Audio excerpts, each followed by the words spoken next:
Hey folks, this is episode 100. It's kind of hard to believe that, many, many years ago when I started this journey that we would just keep trucking along in this way. I want to thank everybody so much for listening, for supporting, for sharing, for reviewing on iTunes and all that good stuff that helps make these things happen. I'm excited to keep this train rolling and keep it moving forward. And also in great news, as this moves towards being ready, details are almost finalized for reopening the retail section of the store. It should be late July that happens. I'm back in business at my studio space for doing spirit work and readings for people, and classes will follow in the fall.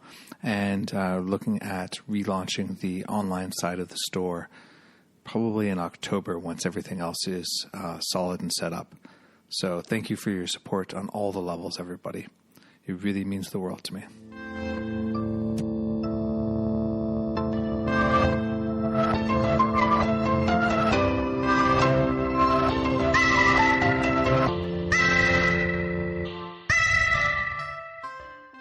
Hey, everybody.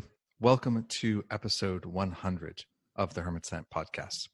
I decided to get the band together for this episode. So I am here with Stacking Skulls, being Fabeku and Aidan and myself. And we have corralled Jen Zhart to come in and, add to the mix today. So, hey, everybody. It's Howdy. Hi. 3 months since we recorded, 4 months since we recorded. What's going on in your worlds? How are things? What's up? I've been good. I'm just enjoying the spring. Mm-hmm. Weather has been lovely. We got new kittens, and everything is good. I since the last time we crested the 1 year on 6 ways, so that's kind of wild to realize that's been out and perking for more than a year. Yeah. Wow. And it's just keeping on. That's great. How about you, Fabeku? Yeah. Good. It's been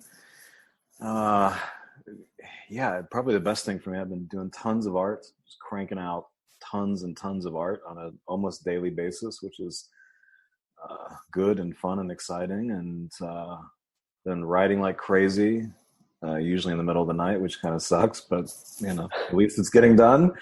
Digging the spring, summerish weather that's finally happening, and it's good. Mostly things are good. So nice. Tea, donuts, cats, usual shit. So usual stuff. Yeah, for sure. Curtains being destroyed. Yes, every day. Every day. How about you, Jen? You went on a bit of an adventure.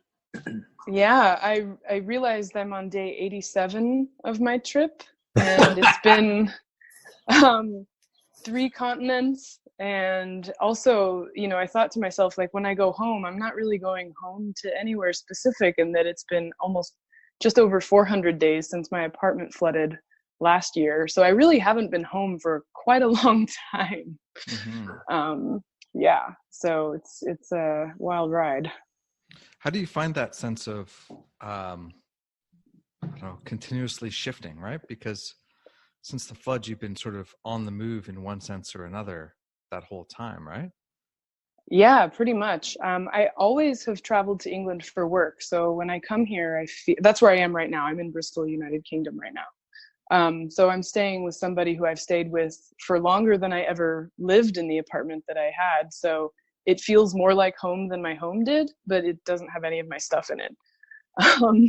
So that's a continuity. And it really makes you think about continuity and change. I really enjoyed the cross-country trip that I took last year, and I went to Mongolia last year as well. So these things were sort of moments of excitement, and I was staying in a temporary place in Seattle. But so it's been kind of having to roll with it, and ironically, it's been amazing creatively because I've had all of this energy unlocked to just do my stuff, and try to do magic on the run. Mm-hmm. So, yeah. And how is magic on the run? Not as easy as you'd think. Well, I mean, maybe you wouldn't think it's easy, but it can happen. You can do it. It's possible. You just have to get really creative and not be too attached to certain things. You can't reify like that object. You sort of have to just launch a sigil when you need to launch a sigil, and not be too concerned about being precious about the things that you're using. Would you think it's changed the way you're approaching stuff going forward, or do you think you'll sort of revert to what you were up to before once that's more of an option? I don't really know. The astrology is showing me that it's going to be quite a while until I have something that people would consider fixed and stable. So knowing that, I'm just kind of like, okay, you know what? Here we go. Just swim. You can't really fight it. So I'm really trying to go with it. Yeah. Yeah. We're trying to pretend that we're fixed and stable, but we accepted this. Well, that's just it. It is actually an illusion. Probably a load of crap. So it's an illusion. And sadly, Andrew knows all too well. You have this thing where you're like, it's all good. It's going. And then suddenly, boof, it's gone, and like, what are you going to do? Yeah. And you just have to keep going, Well, that was my interpretation of Andrew's stream of questioning. He's like, okay, what can I dig out of here that would be helpful? Right? For sure. Now, yeah. For folks who may not know, on March 20th, my store had a fire, and basically everything was destroyed. Nobody was hurt seriously. Firemen had some issues with smoke during the fire, but other than that, everybody was okay, and they're okay now.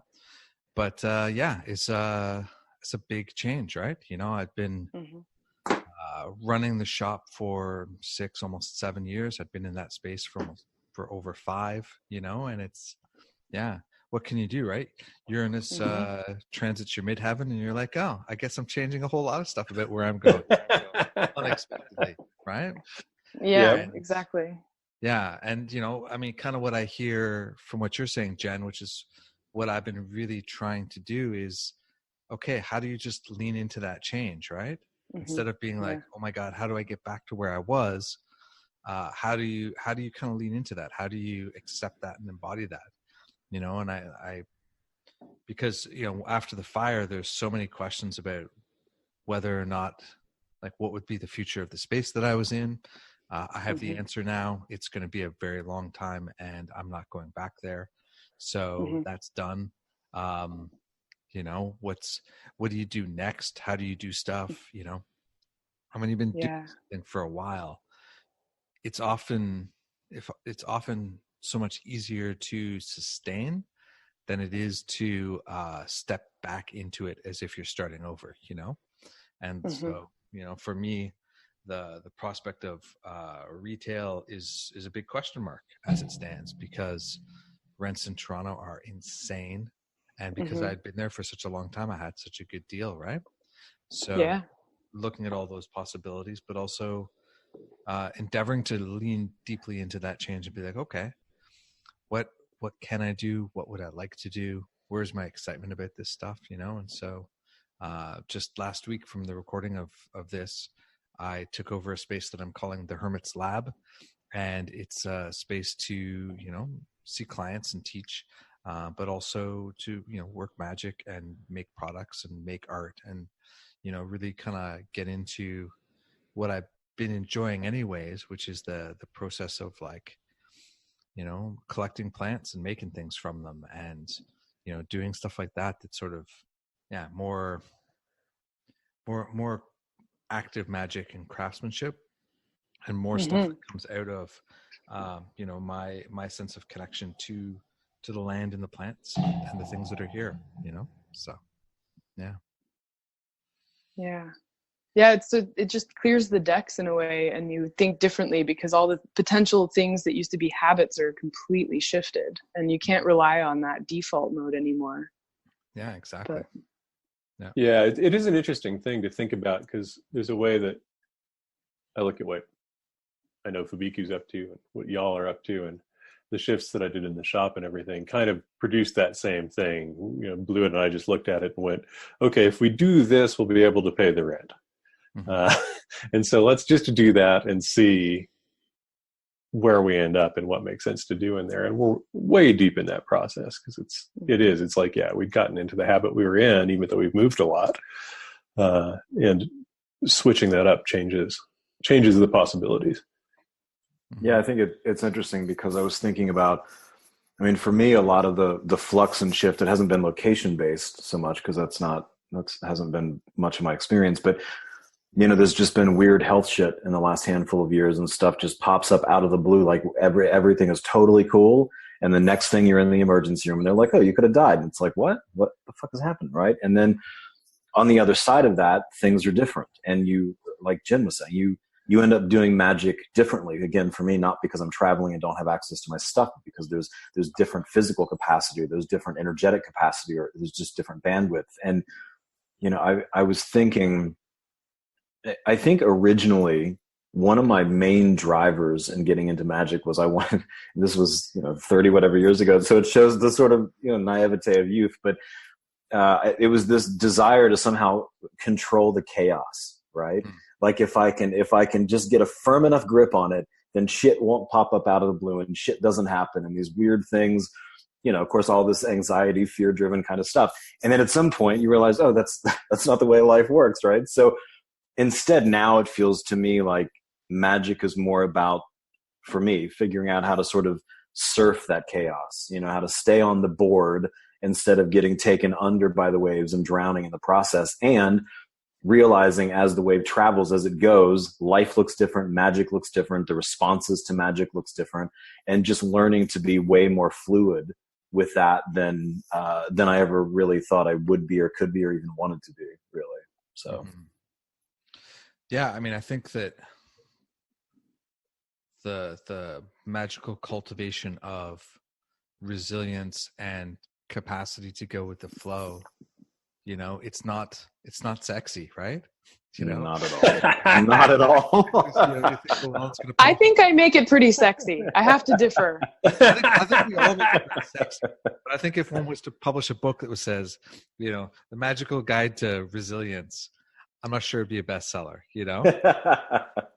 Are you challenging me? Are you challenging? That's a challenge. I'm writing this down. I think we could. We'll all write a chapter. It'll be lovely. Yeah. Good. Exactly. Surviving the chaos. Yeah. While generating chaos. Yeah.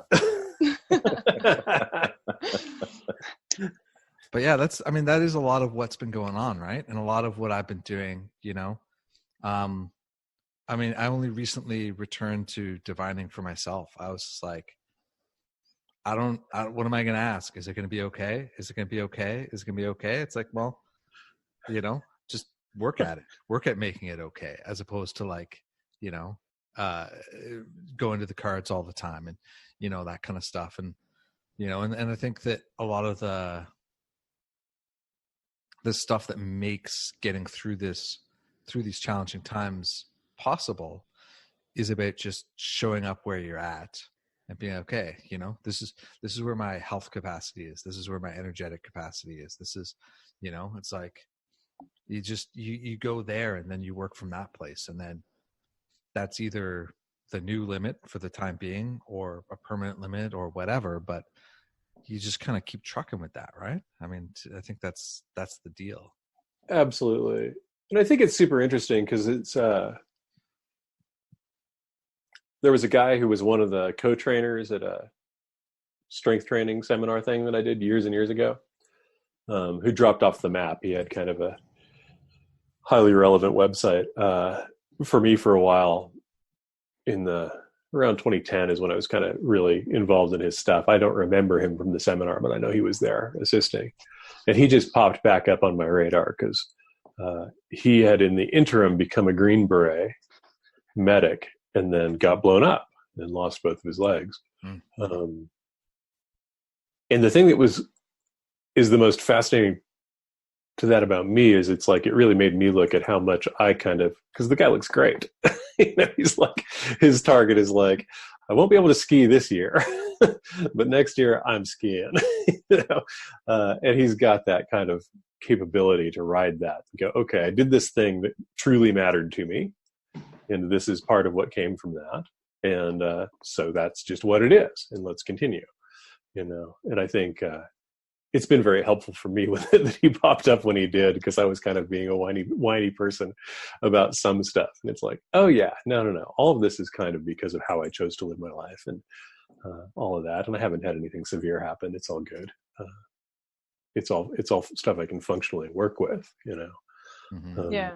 I mean, the length of my leaselessness or home freeness, I'll say, is my own fault, because I could have easily flipped around and said, oh, my apartment flooded, let me sign a lease. But my goal was actually to travel, and then I just didn't stop. And I haven't stopped. And now I'm actually getting to the point where I'm realizing what my limits are, because I've finally met them. But I hadn't met them until this point, you know? And so, and it's good. Like, now I know, but I just kept going, you know, it wasn't enough. I had to go to Mongolia. I had to spend 3 months in Africa, you know, and now I finally get it. And it's like, oh, I think I could probably be okay with signing a lease now, you know, but for 400 days, it wasn't okay, you know, and I was choosing not to have that. So I wasn't complaining about not having a home. It was more like, I just wasn't done with my trip, you know. I was choosing to continue it as much as it needed to be, I guess. Yeah. Yeah. Well, it's interesting. I've been thinking a lot about you, Andrew, as you roll through the Instagram feed and stuff and seeing your thing. And it is such an interesting experience when kind of life makes the move, right? Because we like to have that impression that we make the move, and in general, we just don't, right? Or we pick the really safe minor ones. And then something really major that is seemingly random, you know, from our control side. And it's been interesting to see, because I can kind of cycle going like, okay, what are all the things he's got to figure out now? Because I know you're not really. There are some folks that happens, and they go, okay, 90 days, I'm back in business as I was before, bigger and better, right? That's kind of, we're not necessarily going to take any information out of what occurred. What do you find is kind of, what's the process that you have going on with you about that? What are you thinking about? What do you find is brought up by this? So I think that leading up to the fire, like always, I'm always sort of like looking at where am I enjoying stuff? Where am I not enjoying stuff? Right? What are the challenges? And, you know, I sort of had like an 18-month to 2-year plan to shimmy stuff in different directions. Right. And, you know, I had been finding myself realizing that there were things that I wanted to do that having a retail store kind of acted more like an anchor to, you know. Going to a conference is a huge effort when you have to make sure that the store is running in your absence, right? Taking time off is more complicated when you don't have full-time staff, and you have to kind of cover payroll and make sure everything's flowing around your work time and stuff. And I'd been having this sort of impulse towards making more art, making a new deck, you know, like a bunch of stuff like that. And I didn't have any time for them. And not because I'm like horrible at managing my time, but between, you know, having 2 kids half the time and running a store, there's not a lot of spare time left over, you know? And so when this happened, my first impulse was like, I mean, I certainly felt that like, hey, you should decide stuff now. You should get going. And my first impulse was like, I'm not doing anything for like 2 or 3 weeks. I'm just not going to think about a decision. I'm just going to deal with immediate stuff, insurance and what have you, right? And then I felt this like push, be like, you know, you should reestablish something. You should whatever. And I was like, no. Should make a list of things that you would like, you know. And one of the things that it started with, so in Toronto, I live, some people would say downtown, but kind of downtownish, right? And when you go north to where the shop was, there's, for Toronto, not for where Aidan lives, a big hill, right? And it used to be that I cycled everywhere, right? But I'm a person who gets kind of sweaty, and in the winter it's dangerous because we get snow and ice, right, to go up and down that hill. And I didn't have a shower at the space or anything like that. And I was thinking about where it would be nice to be, and kind of one of the, like, what I would like. And I was like, you know, it'd be really nice. It'd be really nice if I could just cycle to work again all the time, Like if I could just not take transit very much and just, just cycle. And then as I was sort of kicking around, looking at opportunities, I was out strolling around with my partner, Sarah, and we saw this place in Chinatown. And I was like, how great would it be to like, be just 15 minutes from my house, as opposed to like the, somewhere between 40 minutes and an hour that it takes depending on transit, I was like, that'd be really nice.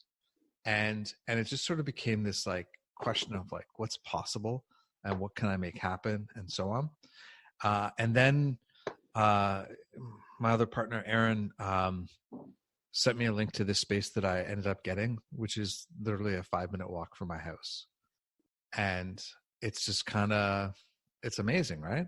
And so now there are these changes that happen where things that I wanted to do but wasn't doing because of time, things that I wanted to do, like I've been thinking about running a men's circle for a couple of years now, but it doesn't make any sense if I have to commute an hour each way to get there to run it, or go in that much earlier than my regular day.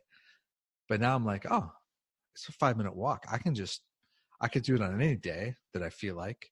And just be like, oh yeah, I'm going to walk down to the shop, I'm going to be there in 5 minutes. I'll be there a few minutes early. We'll all hang out. We'll do our thing. We'll go home or whatever. Like it's easy. Right. And, the prospect of, having kids, it's easier now, but I live in Toronto. I don't have a huge place, and having space to make art and really like make a mess and whatever, it's complicated. Right. And leaving out my paints and stuff. I mean, the kids are great about it now, but it's like, there's not a lot of room, the place where I either, was thinking about setting up some space and giving up the walk-in closet in my room, glamorous space, right? Or it's the kitchen table, which you can't leave it on indefinitely, right? But now I have this space where I'm just going to have a permanent work table and an easel and wall space for doing big stuff and, these kinds of things. Because that was one of the other things I was like thinking about. People have been making references between the Orisha deck I made and Basquiat's art. And I remember how much I loved how big a lot of his stuff was.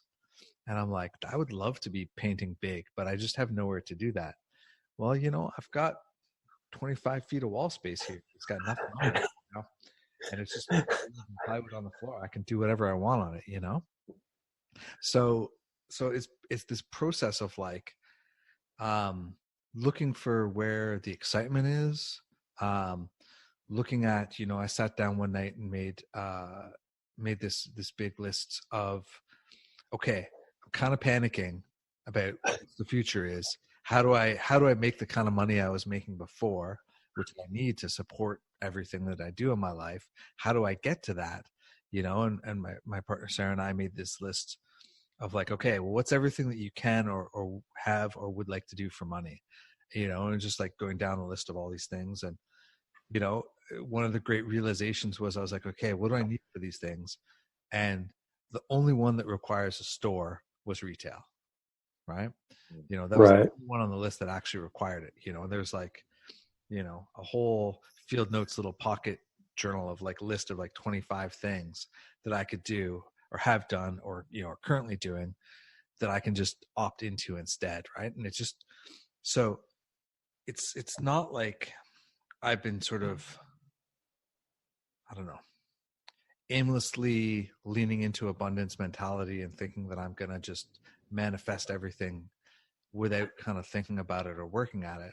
But it's a lot more like I've been looking at possibilities, challenging assumptions, looking to keep an open-ended set of possibilities, like even the place that I'm in now, the advertisement said that you had to be willing to sign a year lease. And when I came and I met the landlord and was getting shown around, and I was like, so what do you think about 6 months? Because this is my situation. And they were like, yeah, that's cool. We can do that. Like, it's like, let's see what's possible, And I think that when that happens, then, more becomes possible. And, I've been thinking about stuff that I never even considered before, One of the projects that I'm going to start undertaking is I'm going to hand paint a set of major tarot cards, and and then depending on how that feels, maybe I'm going to offer to do that for people,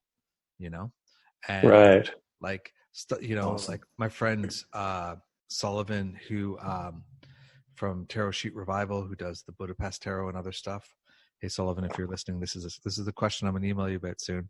I'm like, he makes cards in the traditional way, right? And he comes to Toronto sometimes, and so he hand laminates all the layers and folds the background onto the front and does all this stuff. I'm like, how would you do a workshop on that? Because I want to learn. I'm sure there's lots of people who want to learn, and so stuff that was never even on the table that migrates in different directions starts to feel really possible. And then also noticing yeah, that's what I want to spend my time doing, really, really takes it in that way, So anyway, that's my long-winded rambling answer to your question, Aidan. No, that's awesome. And it syncs up with my kind of experience so well. And it's interesting because I'm like, I don't have much resistance to change compared to most people. But I still do have that thing. Sure. And then I have all of the kind of layers of worry that come along with if you're going to make a big change and it's going to directly impact your ability to pay the bills and, feed your people and all that stuff. Mm-hmm. But, you have kittens to take care of, right? I got kittens to take care of. Kittens need beef.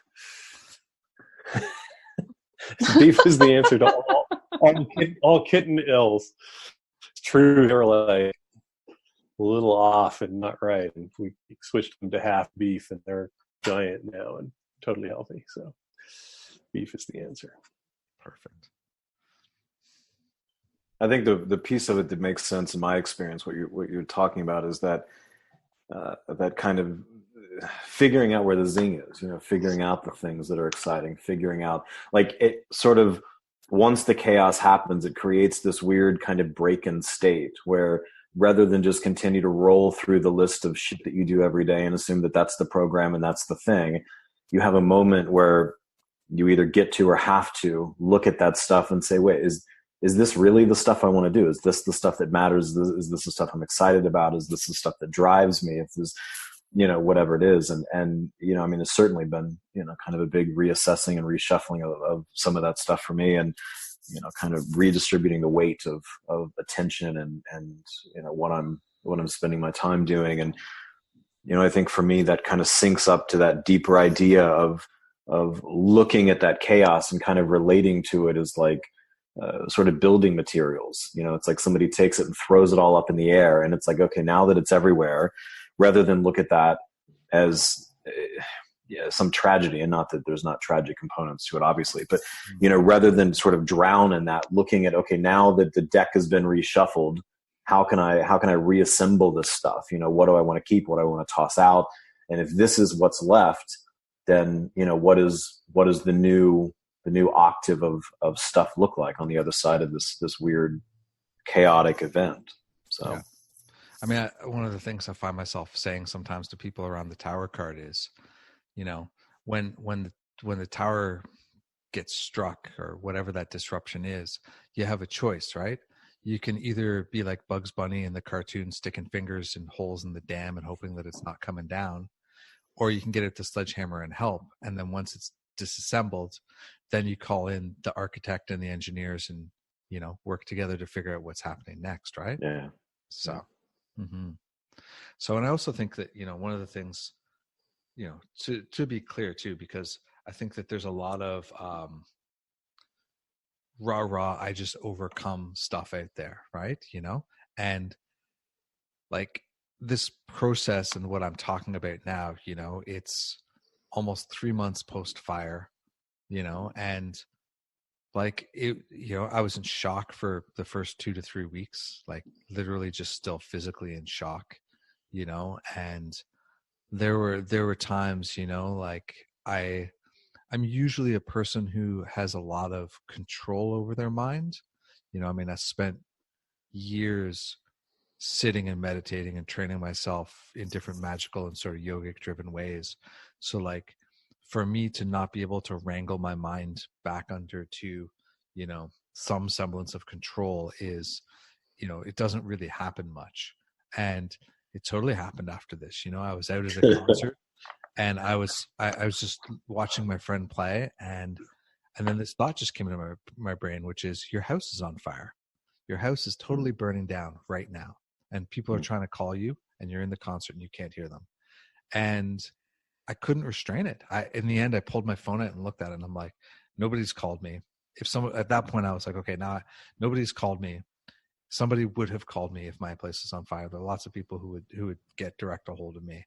It's fine. But, like it's important to really notice that stuff and to deal with that too, right? Because even as somebody who has, a lot of experience sort of wrangling back their mind from various things, there comes a point where it's just not controllable, and that's fine. It's acceptable, it's real, and to work with that, and like I also I have a person I do peer counseling with, and other friends I get a lot of support with, and my friend that I do peer counseling with, it was just like, I'm available as much as you want. And I saw them like a couple of times a week for the first stretch, just, and just one-sided more than an exchange, because it's just like, I just need the support. I just need to talk this through, And so I think that leaning into the possibilities is absolutely crucial, and, dealing with the trauma of it, whatever level that's at, is the other side of that equation, right? Because without that, I feel like I would just carry this sense of worry about stuff going forward, and it would make every exchange with things, like when my landlord voided my lease, that would be a re-triggering thing. When, this happens, when you're sitting waiting for the insurance to tell you how much money they're going to give you, that'd be another thing. And, it just keeps stirring it up and stirring it up. And instead I'm like, have done a lot of cleaning up of it. And so it's way, way easier now. So, yeah. Well, one of the things that happened for me after the other big health event last year, which was it was mid-April last year. And after that, for like 6 to 9 months, every time I would have even a tiny sensation anywhere in my body that didn't seem completely normal, I would freak the fuck out.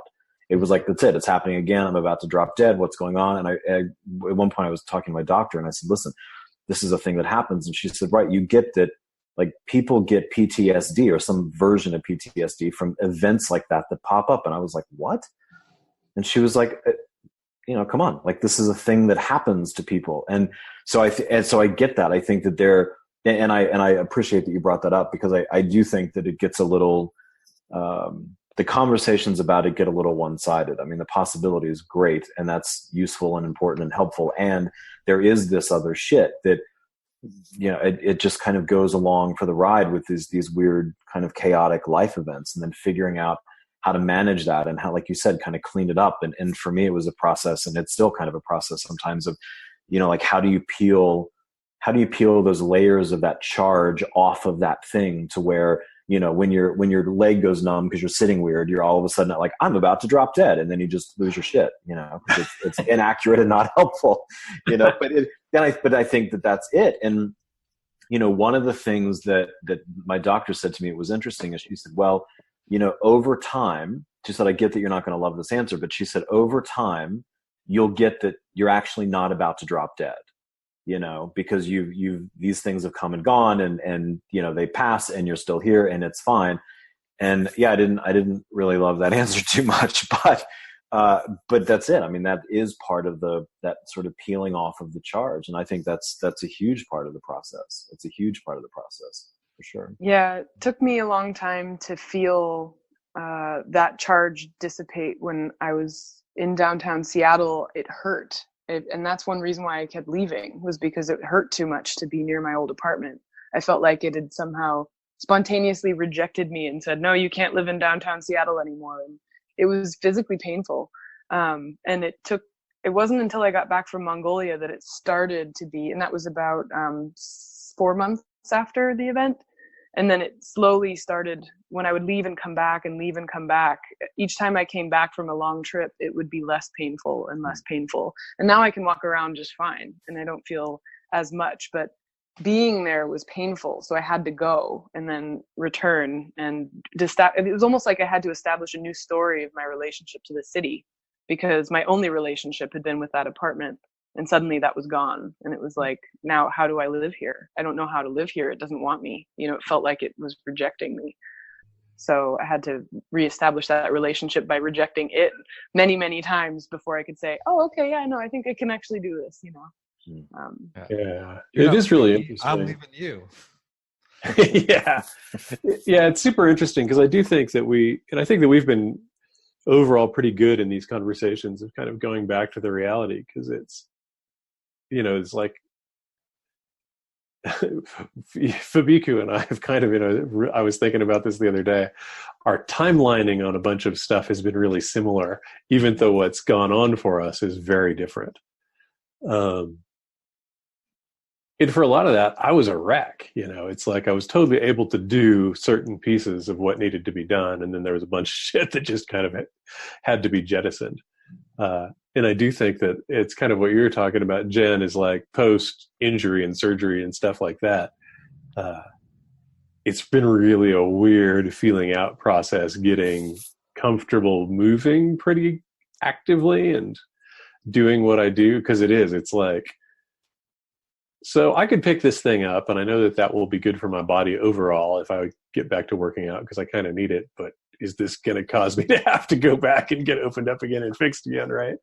And you slowly got to go, okay, if we just take it easy and do what you can do in any moment. But I think, yeah, it's the Instagram culture is right. Nothing bad ever happens if you have the ability to grind hard enough. Well, that's just it, right? And you know, for me, you know, back when I used to do martial arts, it was like, oh, you just sprained your ankle. Here's some tape. Let's go. You know, tape it up, moving, right? You know, like it was such a bizarre, otherworldly thing, right? And so, you know, I kind of got to the place where I would get injured, and my response to it was, did I go into shock? Because if I didn't go into shock, I don't need to go to the hospital. I'm probably okay. Which is really not ideal at all, right?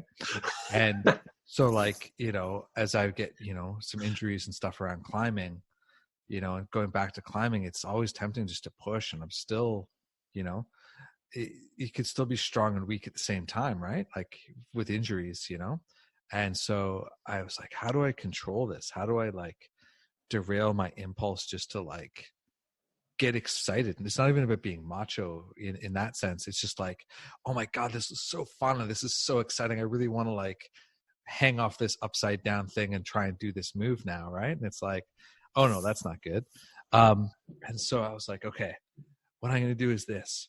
I'm gonna go to the gym and I'm gonna climb every single climb of one level in an evening. And when I can do that, then I'll go up one notch, you know? And you know, it's like, but it's this constant thing, and you know, just be like seeing stuff and looking at it, being like, oh, that'd be so exciting to do that. But then it's like, well, but can my body actually, in a deep way, sustain that, right? You know, right? It's yeah, it requires patience and attention, you know. So, yep. Mm-hmm. Well, and the other thing that's, you know, interesting for me is, I mean, all my orishas are at my house, so they're fine. But almost all of my functional magical gear and altars and statuary and all of those things all burned, right? They're all gone. You know, I saved one meteorite that I found. I'm like, if it can go through the atmosphere, it can go through this. That's not a big deal. I'm gonna see if I can clean, and I mean like not spiritually, but just practically clean my my moldavite pendulum. I'm not sure. You know, it was exposed to a lot of smoke stuff, and that's it. You know, all my cards are gone. You know, all the decks that I've had over the years are gone.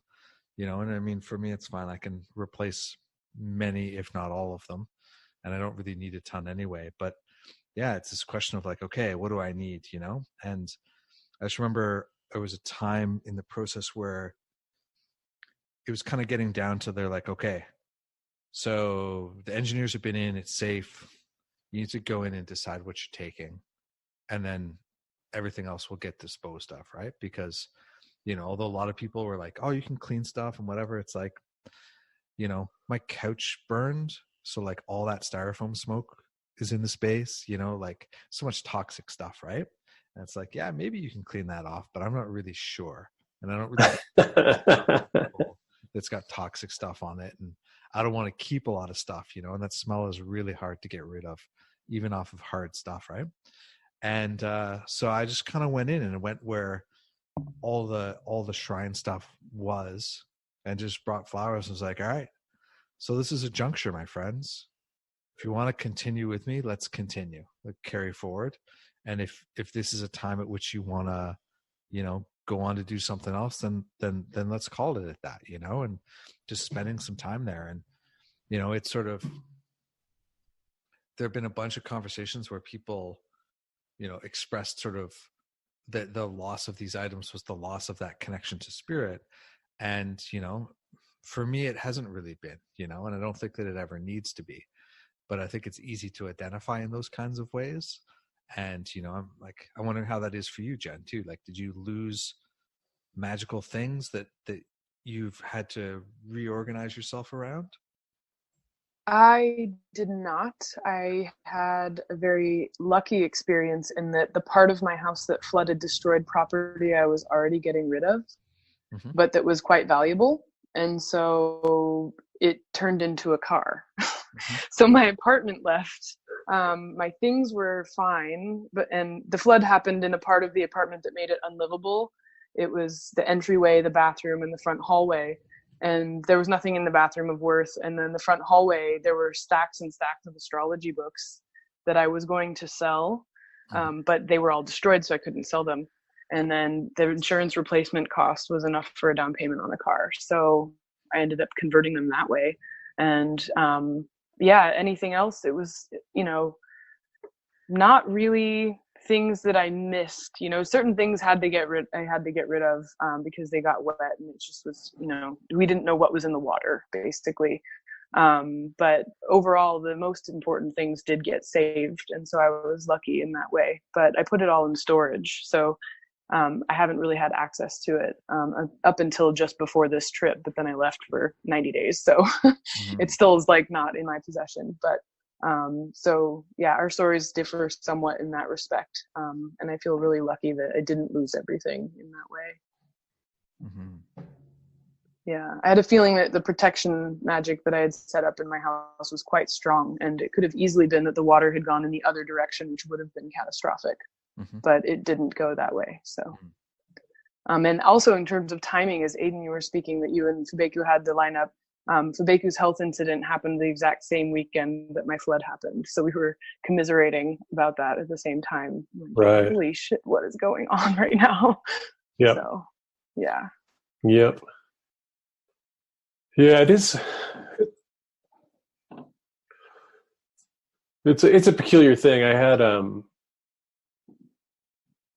this is kind of a switch of topics, but one of the things that was really, kind of fascinating this last week is I went and visited my brother in San Francisco, and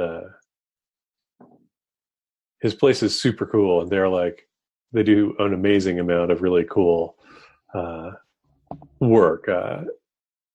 Some of that's art, and a lot of it is food and fermenting, and they've got the bees and all of that stuff. But one of the things that I found really interesting is that there was a big fire on their block that took out the building next to them, basically, even though it was a gas line fire in the street, just because of the way that the pipe was pierced. It shot this jet of fire at that building and messed that up. And then to get that building put out, the fire department ended up destroying a number of apartments, basically, just with water damage, that were attached to that. And then across the street, but moving away from their apartment, got taken out by smoke and heat because of the way that the wind was blowing, So it was really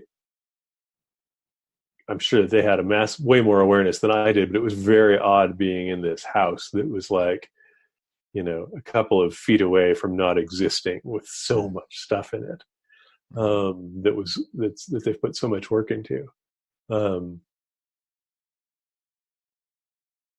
it's pretty interesting because we've moved so much and we've become kind of so minimalist in some ways, though not in the way that usually gets used, that there's not much here if that happened. And that's where I kind of went, like, I don't have much left, it would be easier if I could grab my computer. And I would be happier if I could also grab a couple of guitars. But other than that, it's just the animals. But there's not much left in here that I'm attached to. And so it was just kind of an odd thing. Like, yeah, if this place burned down, I could walk away. I could just walk away and it wouldn't be fun. And there would be shit after the fact, I'm sure. But in general, I don't have enough for it to get taken out. That's a weird thing, though. Mm-hmm. Yeah, I think it all goes down to also like an illusion of stability. We can set up shop somewhere and unpack and feel the continuity of a certain period of time. And then if it gets cut short out of our control and it's not our choice to move or our choice to end the lease, it feels totally destabilizing. And yet we were actually unstable the whole time, really. Mm-hmm. It was sort of I don't know. I've been thinking about that a lot. Like, what is continuity? What is rupture? What is security even? And, through these types of challenges, can we still feel a type of security, even though we know at any moment it could change, Mm.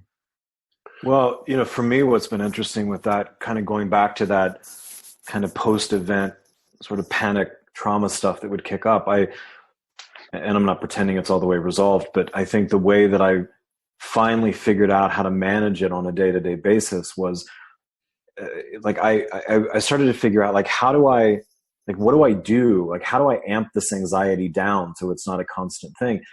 And I was failing at that because I was trying to grab hold of something that would say, oh, you're fine, it's stable, nothing to worry about, nothing will happen again, it's not a big deal.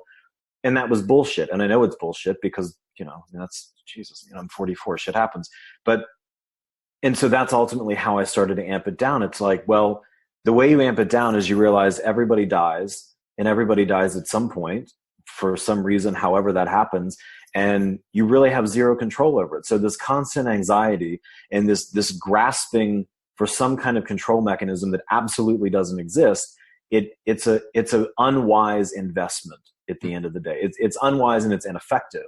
And so it really was that kind of almost cliche thing of like making as much peace as you can with your death, right? It happens. People die. And the only thing that I can reliably trust is that I'm in the current. I have no idea what the current's going to do. I don't know where it's going to go, but I'm in the current and that's all I know. And that's it. And again, I don't love that. If somebody gave me the option of, here's a foolproof control mechanism, I would probably take hold of it and say, give me door number one. But that's not a thing. It's not a thing.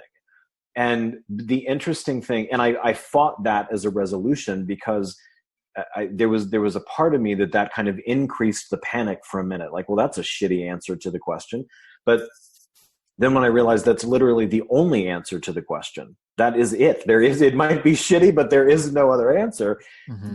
Then there was a whole lot of levels that started to settle in, and it's just stay in the current. That's it. And then that also then circles back to what we were saying about, figuring out what you're actually excited about and prioritizing the shit you spend time on and the people you spend time with and, all of it.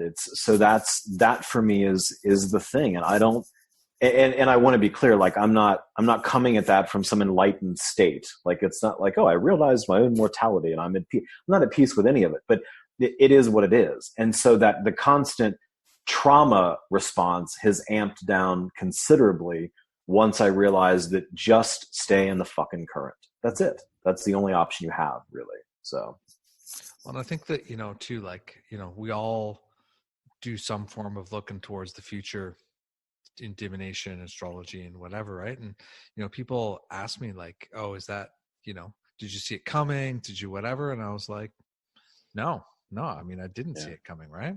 And there's in the Kumi divination that I do, there's when you're in a sign of loss, say, or like whatever, right? And I was in a sign, in a negative sign when the fire happened, unsurprisingly, but there's a modifier that goes with it, which is otanawa, right? And it means kind of loosely translated as that which you brought with you from heaven, right?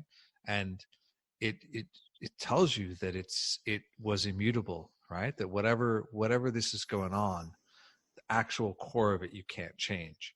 Maybe you can mitigate it, maybe you can bob and weave with it, possibly, hopefully you can accelerate your ramping up back out of it, but it means it's coming, right? And you're not going to be able to change that and make that happen, and make that not happen.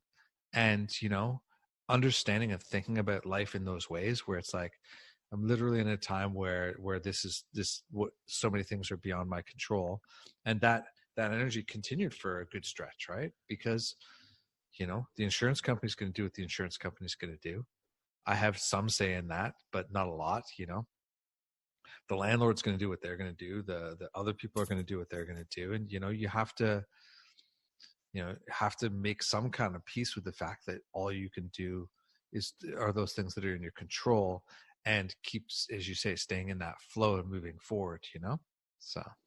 Well, one of the things for me was I did a consult with Jenn last year, and we're kind of looking ahead at the year, and she said, well, like, I kind of hate to tell you, but like in October, there's a thing that looks a whole lot like the past April, where the big health, and I was like, fuck me, are you serious? Like, what the fuck? And then it was this whole conversation around, okay, so what can we do about it, right? So like you're saying, there's fundamentally the energy is there. That's the frequency. And then I think as magicians, the question becomes, how do I handle that frequency? It's not like I can just hit the delete button and it's gone. So instead, for me, it was this whole Saturn thing that was happening. So I did this 9-week long thing with Saturn and all kinds of shit. And so something that could have been a life-threatening thing, I still got sick, weird shit still happened, and I saw the potential in it for things to get super serious, but it didn't. It wasn't serious. And I moved on the other side of it, because I think, again, there was this looking to the future, and okay, how do we, and listen, I wanted to completely eliminate the energy, but that's not how it's going to work. So instead, how do I shape this shit so that it's as least problematic as possible? And again, I didn't love any of that, but for me, that was the way to stay in the current at the time and continue to maintain a relationship to the current as a magician, when it would have been super easy for me to just lose my fucking mind about the fact that, oh, this period of time looks a whole lot like that period of time that was super horrible. Mm-hmm. Yeah. So did you, Andrew, do the Lukumi reading right after the fire to get that message? I was already in a reading. They govern, okay. They govern at least 28 days. So yeah, I was already within that structure. So yeah. So when my flood happened, the city condemned the apartment as unlivable, and I had 5 days to move, and they would help fund relocating. So basically just pay you a bunch of money to leave, but you have to leave within that period of time. And I called my neighbor and I said, I have to go because there's a lot of money on the line, and I'm ready and willing. I mean, you guys know me. If you say jump, I'm just gone, So I was already packing and everything. And I said, I just need a mover. Tell me who I should get. And she goes, call TGA Movers. So I call this number, and this guy named Harvey comes on, and he comes by on Saturday, and I have to leave by that Tuesday. He appraises everything and says, I'll come by tomorrow with my truck and a guy named Eddie. I was like, okay, cool. So on Sunday, he rocks up in this truck. It's this white van, and on the outside of the van there's this massive black elephant, and on it says the great ancestors moving and maintenance. Mm-hmm.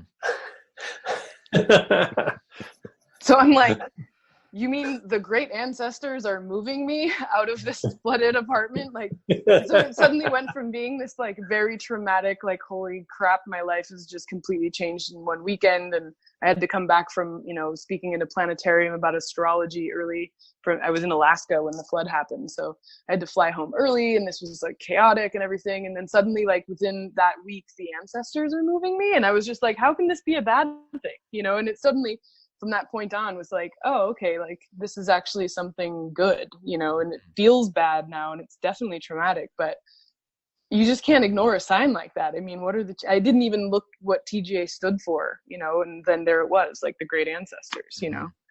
So it's amazing.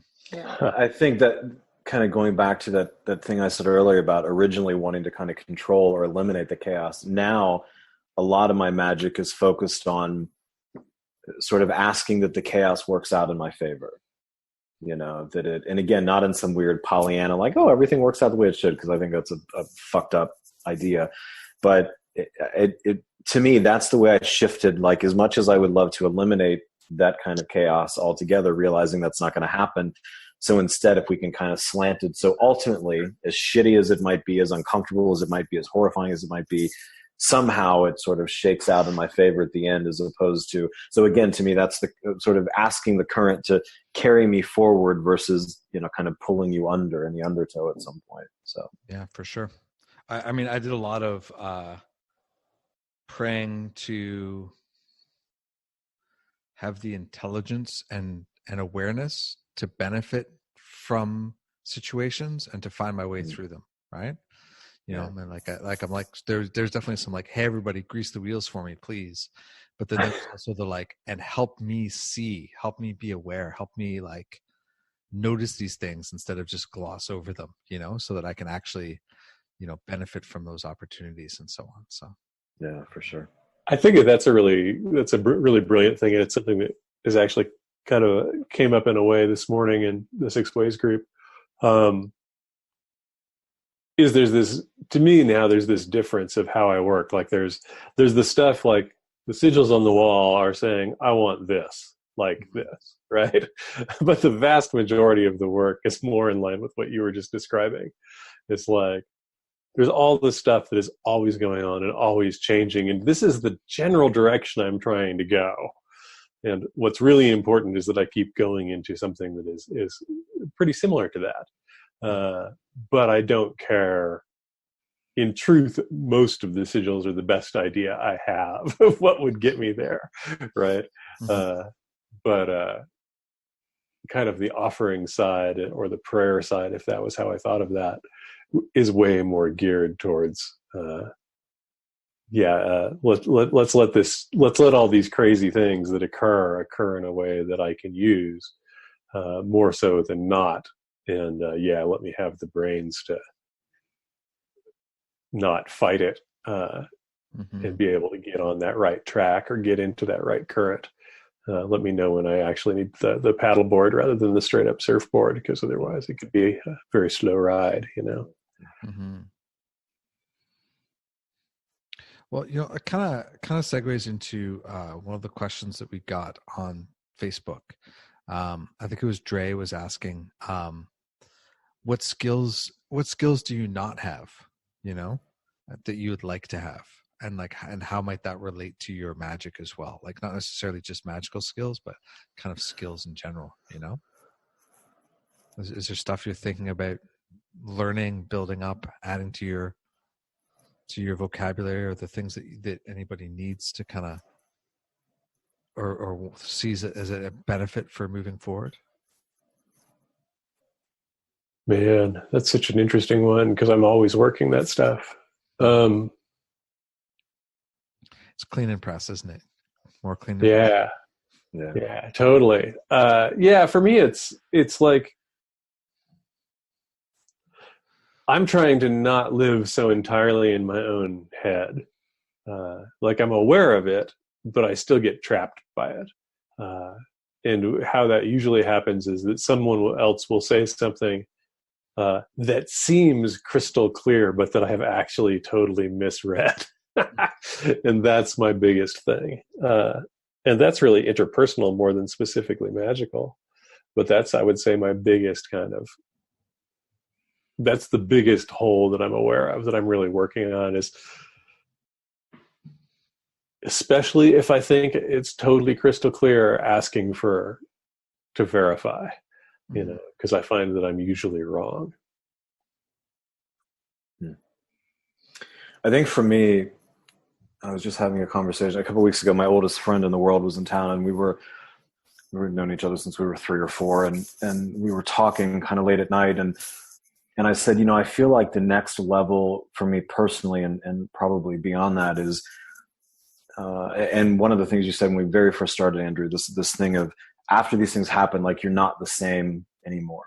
And I think that what I've realized for me is in response to the last handful of years and some just events and shit that have happened, there's when I was doing some trance work, one of the others spoke about it as like this accretion of grief, which I thought was kind of a fascinating language, and it made it clear for me in a way that it wasn't before. And the way that these, almost like the way a pearl forms, like these layers of grief kind of build up, and sometimes it's subtle, sometimes it's not.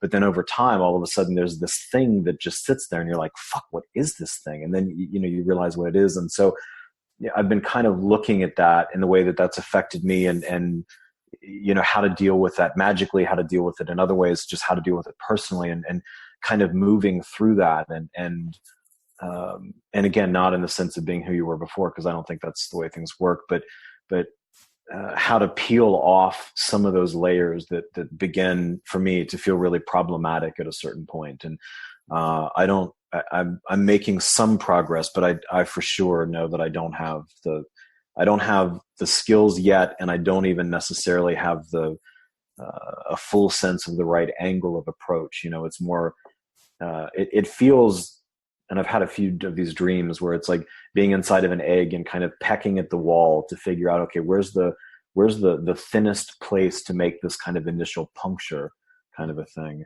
And I don't know if that makes sense as I'm saying. I don't know how lucid that sounds, but yeah, I think for me that's the focus. How do you work through and sort of peel off some of those layers that have built up over time? Yeah, I mean, I think that it fits with stuff that I've talked about on the podcast somewhere, but I no longer remember where, about my work with meteorites and my idea of sort of like leaving the Earth, or leaving for a different orbit in a bigger, sort of more universal picture, right?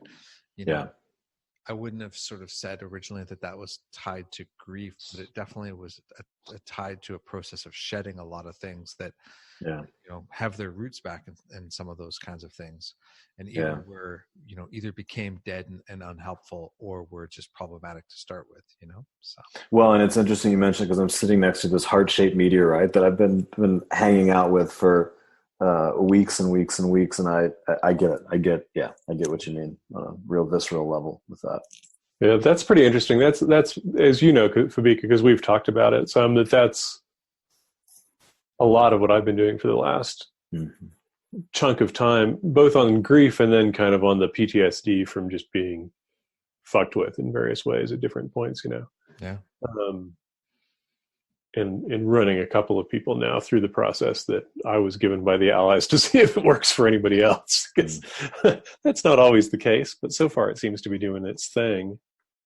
I think that's a very real thing. Mm-hmm. How about you, Jen? Anything that you're working on, hoping for? I don't have anything specific in mind at the moment. I think what I need to work on is not traveling and actually understanding what it means to be in place, and develop a kind of soft momentum as opposed to the fire hose that I'm used to. Mm-hmm. So if anything, it would be learning how to throttle down and understand sort of not capacity, but like amount, like not turning everything all the way up to 11 all the time, but figuring out more subtle modes, and also, learning how to gather moss a little bit, because I feel like at this point I'm like a polished little bullet, Mm-hmm. and that can be fun to a point, but I think that a lot of other more powerful things can happen when you slow down and learn how to sort of exist in space without the compulsion to not be where you are. Yeah, how do you put the suitcase in storage and take the other stuff out, right? Yeah, and that'll be a challenge, but I think that other types of praxis will grow from that, especially working with plants. Plants don't do what I do.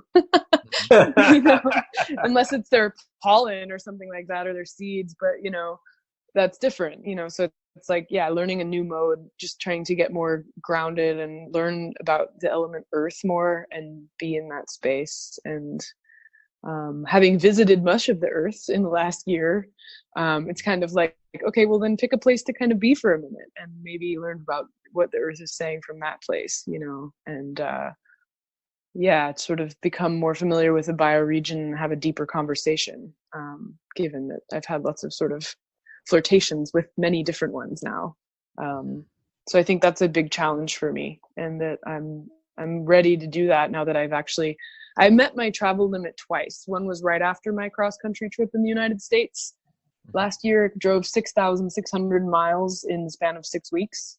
And this year, like I said, I'm on day 87, and I'm really ready to come home wherever that is. So, I'm sort of really getting the sense of what that limit is and feeling that need for more of that earth element, I would say. Yeah, I did. I have a kind of challenging Saturn in my chart, and so I was working with a mantra with it that I got from Kelly Surtees' posts on Saturn and mantras, and a lot of it has to do with its placement, has to do with sort of social dynamics, and and I started. I don't remember now exactly when, like a few weeks before the fire, something like that. So it kind of like ran right into that time. And, I feel like the change is really bringing about, that change brought about a different awareness to the changes that came from the fire, to a different kind of relationship with the amazing generosity of everybody who pitched into the GoFundMe. Thank you, thank you, thank you, thank you, thank you. There's nothing like the memory of like, hey, do you remember when like a whole bunch of people just said, sure, here's $15,000 to help you get restarted, right? Like, it's amazing. It changes your life forever, right?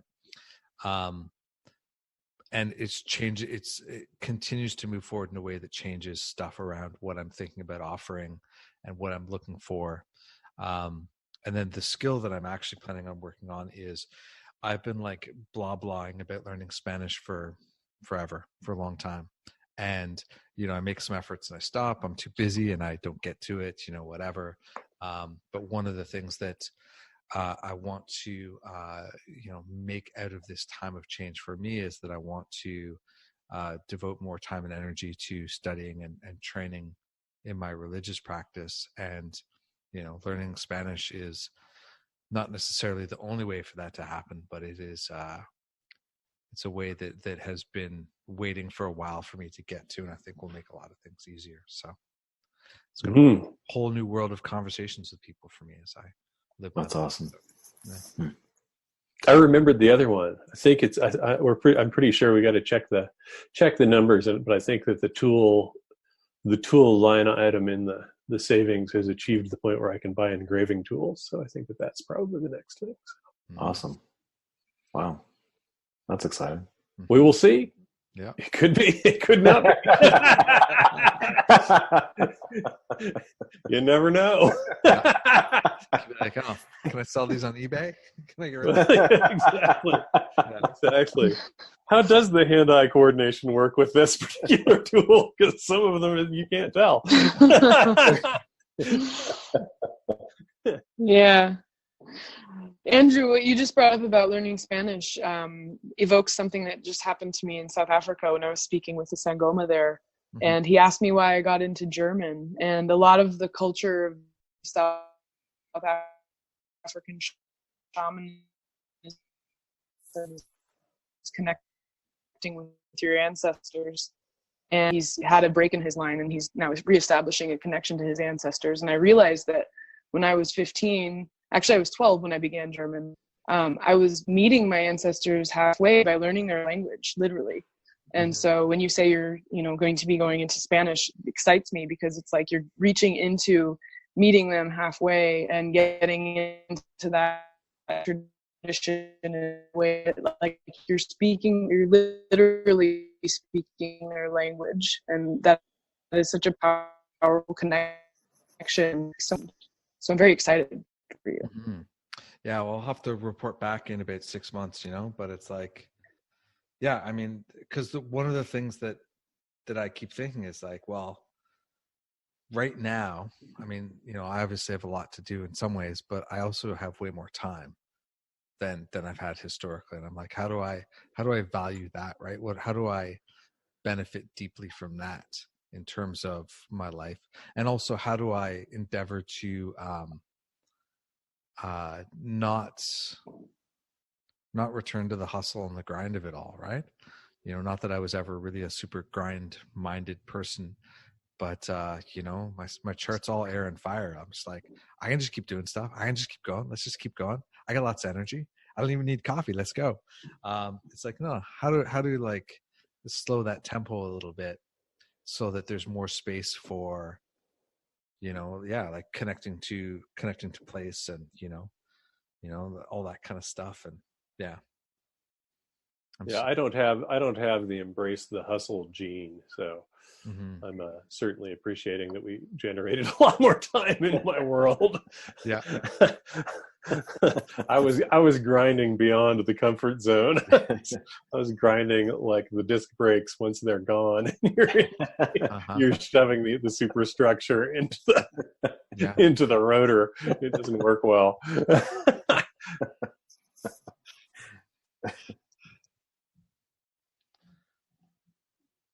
So maybe we've sort of hit a point where it's time to put this away for this session. Is there anything anybody was thinking about bringing up that they haven't brought up yet? Not me. No. I have only one, which is that Bree Saucy, who is a friend of, I think, all of ours to some degree. His book is out and it's rad, and it's called Making Magic. And so this is an ad that I am throwing in here for Bree's book because it's really killer. That's amazing. Yeah, it's a beautiful book. For sure. Go and check it out. Absolutely. Well, so let's do the rounds of where people should come and find you. If this is their first experience with Stacking Skulls, number one, go back in the show notes. We will put links to all of the accumulating previous episodes, as well as everybody I think has been on independently as well. So, we'll link to those there. There's a lot to check out. But yeah, Fabeku, where are you hanging out these days? Fabeku.com and Facebook. That's it. Yeah. Aidan? And I'm AidanWachter.com, and I'm on Facebook and Instagram and vaguely on Twitter, but not really. I'm at Zahrt.com or celestialspark.com and on Facebook and Instagram. Perfect. Yeah. And I'm the Hermit's Lamp pretty much everywhere. And by everywhere, I guess I mean Facebook, Instagram, and thehermitslamp.com. So yeah, check it out. Let us know. Get in touch. Tell us what you think, and do us a solid. Share the podcast if you enjoy it. All right. Thanks for being on, everybody. Thank you. Thank you. Hey, folks. Thanks as always for listening. We always appreciate some support and some sharing. If you enjoyed hanging out with the Stacking Skulls crew, you could consider going and joining the Patreon. We are putting out our road trip mixtape over there for supporters only. And the Patreon has some pre-recorded great stuff as bonuses for people, and a lot more plans of that being developed and coming forward in the next while. All right. Thanks again. It's been a wonderful and amazing journey. I look forward to the next 100.